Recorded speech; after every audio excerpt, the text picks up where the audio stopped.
हुआ कुछ इस तरह है कि मैं और मेरा एक इंडियन दोस्त था। हम दोनों मलेशिया से थाईलैंड जा रहे थे। मलेशिया से थाईलैंड बस भी जाती है, ट्रेन भी जाती है, आप फ्लाई करके भी जा सकते हो। आप बस के जरिए जाते हो या आप ट्रेन के जरिए जाते हो तो एक चेक पॉइंट आती है जो थाईलैंड के अंदर है, वहाँ से इमिग्रेशन क्लियरेंस होती है या क्लियर करते हो आप। उसका नाम है हथियाई चेक पॉइंट। अब ये है कि शाम को 8 बजे के करीब में यहाँ से कोलमपुर टीबीएस से बैठ गया था। वहाँ पे सुबह 8 बज के कुछ मिनटों पे वहाँ पे हथेई चेक पॉइंट पे पहुँच गया हूँ। तो वहाँ पे जैसे ही उन्होंने हमारी शक्लें देखी हैं और हाथ में ग्रीन पासपोर्ट पकड़ा हुआ है, मैंने बुला लिया, आ जाओ इधर आ जाओ। मैं भी था और एक इंडियन था, उसको भी बुला लिया, वो सिंह था, उसको भी बुला लिया। हम दोनों को वो कमरे में ले गए। तो बड़ा वो ना इम्प्रेशन सा डाल रहे थे, किधर आए हो, किधर जा रहे हो, क्यों आए हो, क्या लेने आए हो। तो मैं बड़ा परेशान हुआ कि यार इन्होंने हमें वीज़ा क्यों दिया था अगर इस तरह की बातें करनी है कि क्यों आए हो, किधर आए हो, क्या कर रहे हो। तो मैंने कहा मैं एक वर्कर हूँ ऑलरेडी मलेशिया में, मेरे पास वर्क वीज़ा मलेशिया का। तो मैं तो सिर्फ इधर आया हुआ हूँ कि आगे मैंने कम्बोडिया जाना है, उसके बाद मैं लाओस जाऊँगा, फिर उसके बाद दोबारा मलेशिया थाईलैंड वापस आऊँगा, उसके बाद मैं मलेशिया वापस चल जाऊँगा। मेरा ये एशिया का टूर है छोटा सा। तो वो कहता है कि तो बाहर जाके बैठो। हमारे दोनों के पासपोर्ट ले लिए, उस लड़के का भी मेरा भी। उस लड़का वो इंडियन था, उसने अप्लाई किया हुआ था वीज़ा ऑन अराइवल, यानी कि वहाँ पे जाके उसने वीज़ा अप्लाई करना था। तो चेक पॉइंट पे जाके उसने वीज़ा लेना था। उसके पास बोलो उसके पास है 3500 बात है। तो जब उसको बुलाया अंदर तो उसके पास 500 बात है, उस लेने वाले को भी पता है इसके पास 3500 बात है। उस बंदे ने ऐसे पैसे पकड़ लिए, पकड़ के उसने अपने पास रख लिए। अब वो बंदा कह रहा है, मुझे बड़ा परेशान हो गया कि यार 3500 बात इसने रख लिया, हालांकि फीस जो है वो वीज़े की 2000 बात है ऑन अराइवल। तो इसने एक्स्ट्रा पैसे रख लिए हैं, इसने ज़रा भी नहीं सोचा, ना बात की है, ना कोई लेना देना, इसने पैसे रख लिए हैं। जैसे उन्होंने उसके पैसे रख लिए, 1500 बात एक्स्ट्रा साथ ही शुरली करके वो काम करना शुरू कर गया उसका। फटाफट उसके डॉक्यूमेंटेशन कंप्लीट की। वहाँ पे उनके पास वो मशीन थी, फोटो सेट की मशीन, वो कंप्लीट वहाँ पे जाके उन्होंने फोटो सेट वगैरह निकलवाना वगैरह निकलाना जो भी है कंप्लीट करना शुरू कर दिया, फोटो सेट वगैरह करनी शुरू कर दी। उसके डॉक्यूमेंट कंप्लीट हो गए, उसको भेज दिया उन्होंने। तो सारी मेरी जो बस के लोग थे सारे क्लियर हो चुके हुए थे, बस मेरा वेट कर रही थी, अब मेरी बारी आती है। मुझे कहता है कि तुम्हारे पास ये नहीं है, वो नहीं है, वो नहीं है, क्या नहीं है जी, आपके पास पासपोर्ट की फोटो कापी नहीं है, आपके पास परमिट की फोटो कापी नहीं है, आपके पास जो थाईलैंड का वीज़ा है इसकी फोटो कापी नहीं है, आपके पास रिटर्न पेड टिकट नहीं है, आपके पास शो मनी कितनी है। मैंने कहा मेरे पास 300 यूएस डॉलर है, आई थिंक 300 यूएस डॉलर है मेरे पास, और तकरीबन 3000 बात भी है मेरे पास थाईलैंड का। तो कहता है इनफ है जी, मुझे चाहिए देखने के लिए 20,000 थाई बात होनी चाहिए आपके पास, और रिटर्न पे टिकट होनी चाहिए। मैंने कहा मैं रिटर्न पे टिकट कैसे बुक कर सकता हूँ, मेरा प्लान है कि यहाँ से जाऊँगा मैं कम्बोडिया, और कम्बोडिया से लो से दोबारा मैंने थाईलैंड वापस आना है, और मेरा वीज़ा सिंगल एंट्री वीज़ा। इसका मतलब है कि जब मैंने थाईलैंड से दूसरे कंट्री जाऊँगा, एज ए कम्बोडिया जाऊँगा, तो मेरा सिंगल एंट्री वीज़ा है, तो मुझे दोबारा वीज़ा लेना पड़ेगा। अब उस वीज़े की बेस पे मैं ये डिसाइड करूँगा कि मैंने मलेशिया कब जाना है, तो उस हिसाब से मैं टिकट खरीदूंगा। मैं ऐसे कैसे टिकट खरीद लूँ। ये तो अब मैं निकला हूँ, मुझे पता भी नहीं है कि क्या मेरा कितने दिन का टूर है, कितने दिन लगेंगे। नहीं इस तरह नहीं हो सकता, ये है वो है, अगर ये कंप्लीट ना हुआ तो मैं जो है ना तुम्हें वापस भेज दूंगा।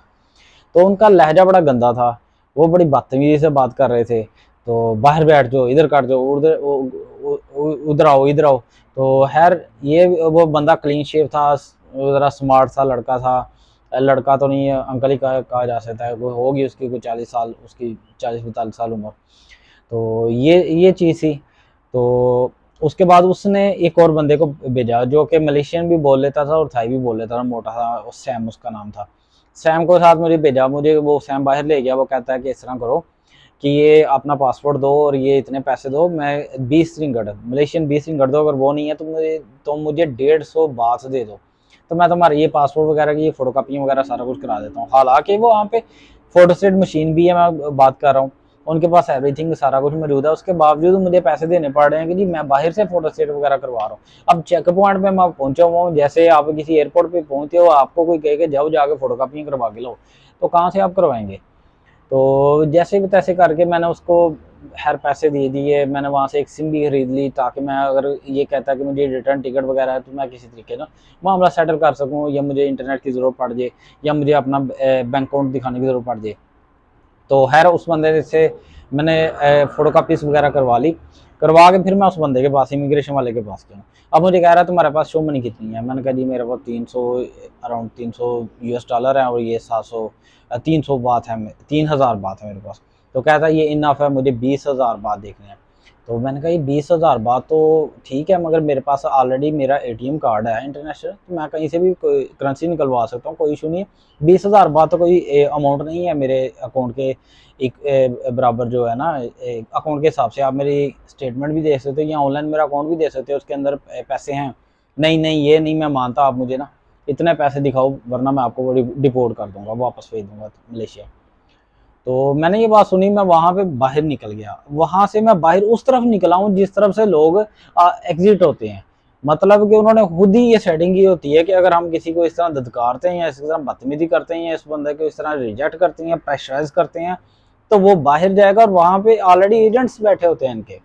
तो वहाँ पे काफ़ी सारे एजेंट्स बैठे हुए थे, सबने मुझे घेर लिया, क्या क्या मसला, क्या मसला, क्या मसला। वहाँ पे एक अंकल टाइप से बड़े चेन ने डाली हुई थी, गैंगस्टर टाइप उनका स्टाइल था। हाँ भाई क्या मसला?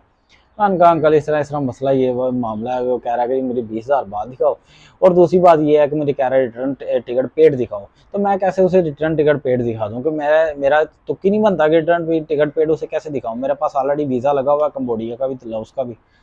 तो वो अंकल कहता है ठहरो ठहरो बैठ जाओ, हो जाता काम। तो वो अंदर गया, फिर जाके वो सेटल करके आया, मुझे बाहर आके कहता है कि 2,000 बात लगेगा। तो मैंने फिर पाकिस्तान अम्बेसी से भी ट्राई करने की कोशिश की कि मैं उनसे कॉन्टैक्ट करूं। तो आपको पता पाकिस्तान अम्बेसी जो मलेशिया के अंदर है, इसका कोई व्हाट्सअप नंबर है नहीं, और अगर आप आज उनको ईमेल कर दो शायद कल और परसों वो रिप्लाई करें। मतलब कि इस तरह का कोई एमरजेंसी मसला बन जाए, कोई हिसाब किताब नहीं है। तो सुबह सुबह का टाइम था, मैंने कहा पाकिस्तान अम्बेसी भी बंद होगी। खैर 2,000 बात ज़्यादा अमाउंट नहीं है मलेशियन रिंगिट में, तो मैंने उसे 2,000 बात दे दिया। पहले उससे मैंने बार्गिंग करने की कोशिश की, इतने नहीं, इतने लगा लो, ये है वो है, नहीं वो नहीं हिसाब था बना। मैंने 2,000 बात दे दिया। अब मैं उस ऑफिसर के सामने फिर गया हूँ। वही ऑफिसर जो कि देखना पसंद नहीं था कर रहा, वही ऑफिसर जो कि तरह तरह की बातें कर रहा था मेरे पासपोर्ट की वजह से, मेरे पासपोर्ट ग्रीन पासपोर्ट की वजह से। तो वही अफसर बड़े प्यार से बात कर रहा है, हंस के बात कर रहा है, बैठ जाओ इधर बैठ जाओ, अच्छा ठीक है वहाँ से आपने वहाँ जाना है, कम्बोडिया जाना है, तो फिर इसका तरीकाकार ये है कि इस तरह आप परमिट वहाँ से खरीद लेना। मतलब उस बंदे को अकल आ गई है पैसे देने के बाद। तो ये तरीकाकार है, कहना ये चाह रहा हूँ। उन्होंने फिर मुझे वहाँ से क्लियर कर दिया। तो क्लियर करने के बाद हालांकि मेरी होटल बुकिंग भी एक दिन की थी, और अगर मैं वहाँ से होटल बुकिंग के ऊपर उन्होंने कोई ऑब्जेक्शन लगाए नहीं लगाया। हाँ उन्होंने अलहदा से फिर मेरा फॉर्म भी एक फिल करवाया। जब वो मैंने पैसे, जब तक पैसे नहीं थे दिए कि कहाँ पे आए हो, कहाँ पे जा रहे हो, एवरीथिंग अवेलेबल है उनके सामने कि कहाँ पे आ रहा हूँ, कहाँ पे जा रहा हूँ, वो सारा फॉर्म उसे दोबारा फिल करवाया कि मैं कितने स्टे करूँगा, कितने दिन कहाँ कहाँ जाऊँगा, तो वो सारा था। चलो ये तो हो गया। तो अब वो मेरे कंप्लीट होने के बाद मैं बाहर आ गया। तो मैं कहना ये चाह रहा हूँ कि अगर मैं जाता एयरपोर्ट के जरिए, तो अगर मैं कुआलालंपुर से फ्लाई करके जहाँ पे जाता एयरपोर्ट में, जो मैंने टिकट खरीदी थी बस की, वो तकरीबन मैंने खरीदी थी 65 रिंगिट की, लोवेस्ट प्राइस थी उस वक्त जो मैंने खरीदी। नॉर्मल 75 80 रिंगिट, 85 रिंगिट की आपको मिलती है टिकट। तो ये टिकट होगी। और उसके अलावा मैं शाम को 8 बजे चला था, मैं वहां पे सुबह 8 बजे पहुंचा हूँ। सारी रात का सफर भी हुआ, और उसके बाद मैंने 2,000 बात वहां पे भी दे दिया, और इंडियन 1500 बात दिया।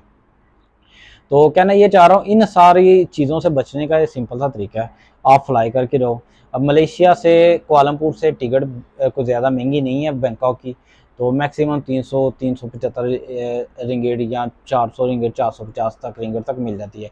उसमें यह है कि आपकी इज़्ज़त नफ्स भी मजरूह नहीं होती, और आपको पता चलता है कि आप कहीं पे फ्लाई करके आए हो, और आपकी ज़्यादा वैल्यू भी होगी वहाँ पे जब जाओगे। तो वहाँ पे जो एयरपोर्ट्स होते हैं इंटरनेशनल एयरपोर्ट्स, वहाँ पे करप्शन कम होती है, और आपने बिल्कुल हथियाई चेक पॉइंट पे नहीं जाना और हथियाई एयरपोर्ट पे भी नहीं जाना। तो आपने डायरेक्ट जाना है डोनम्योंग एयरपोर्ट पे या दूसरे तीसरे में, जो कि इंटरनेशनल एयरपोर्ट है इसके अंदर, बैंकॉक के अंदर 2 हैं टोटल। तो इंटरनेशनल, तो आप किसी के अंदर भी जा सकते हो, तो वहाँ से आगे आप फ्लाई भी कर सकते हो, ईजी वे है। तो ये स्टोरी थी, ऐसा हुआ था हमारे साथ।